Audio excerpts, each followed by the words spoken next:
Hello everyone, greetings.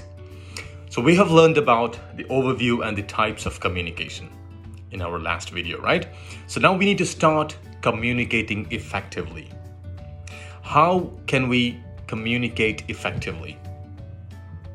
But if we want to communicate effectively, we must understand the barriers of communication. Why do we communicate? We communicate to transfer or pass messages from one person to another or to a group of people, right? Sometimes we have difficulty in understanding if you are a receiver, or you have difficulty in expressing ourselves if we are the sender.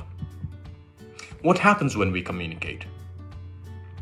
We have certain barriers when we communicate, which might lead to misunderstanding, confusion, or misinterpretation, etc. Right? So, in order to avoid all these, we need to understand why this is happening. So there comes the importance of understanding the barriers of communication. There are certain barriers that we need to understand, which I'm going to cover in this video today. What are those barriers? Let us talk about 10 common barriers of communication. Number 1, physical barrier. To remember physical barrier, I'll give you a tip, which is just remember, before that, I would like for you to take a pen and a paper and write this down so that it is easy for you to remember in the future.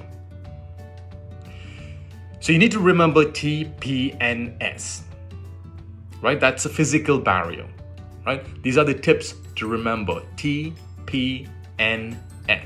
So the T stands for time, P stands for place, N stands for noise, and S stands for space, right? So time, different timings. Let's say you are in the United States and your friend is in Saudi Arabia. So the day-night difference is a barrier for communication. The same way, the place, because you are in a different place, right? So that is TP, right? Time and place. Now, N, the noise. If you have noise in the place where you are talking, it is a barrier because you get distracted, right? Now the space.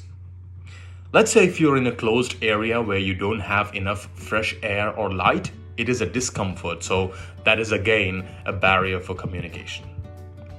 Number 2 is attitude, right? The attitudinal barriers are behaviors or perceptions that prevent people from communicating effectively. So the attitudinal barriers to communication may result from personality conflict, poor management, resistance to change, or lack of motivation. Now, number 3, ambiguity of words or phrases. The words sounding the same but have different meaning can convey different meaning altogether.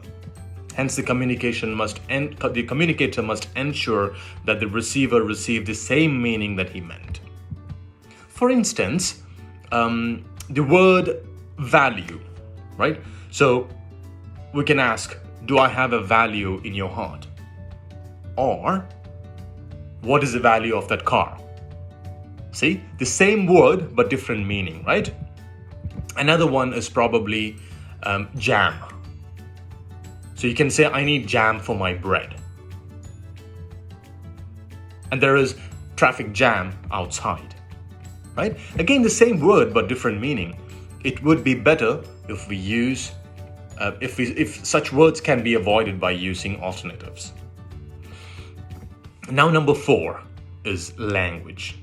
This happens generally when you translate from one language to another, right? Number 5 is physiological barrier. The physiological barriers of communication occur due to the physical condition of the sender or receiver, which might even be physical disabilities. For example, a person with short-term memory loss is unable to convey the message. After a while, he or she forgets the message and hence the communication fails. So the next one, number 6, is gender barrier. Studies shows that women tend to be more emotional and storytelling, while men are direct and factual. So this is again a barrier in communication. Now, number 7, lack of eye contact. Hope you remember we mentioned about the eye contact in our last video. We must look into the person's eyes when we communicate. If not, people might think that you are not interested or probably not confident. Number 8, not be prepared. You need to be prepared before you communicate. Either you go for a meeting or if you're going to address a group of people. Now, number 9, talking too much. Talking too much can lose interest of the other person. Speak to the point. Speak only what is needed. Right? Number 10, cultural barrier of communication. There are different cultures in different parts of the world. Try to understand the culture of the person before you communicate. It avoids a lot of misinterpretation. So these are the 10 barriers of communication. Now let us quickly look into how we can overcome these barriers of communication. So I'll quickly go through some of the things that we can overcome the barriers of communication. Number 1, communicate only when needed, as I mentioned, and communicate only what is needed. Noise and distractions can clog up the communication process on all levels.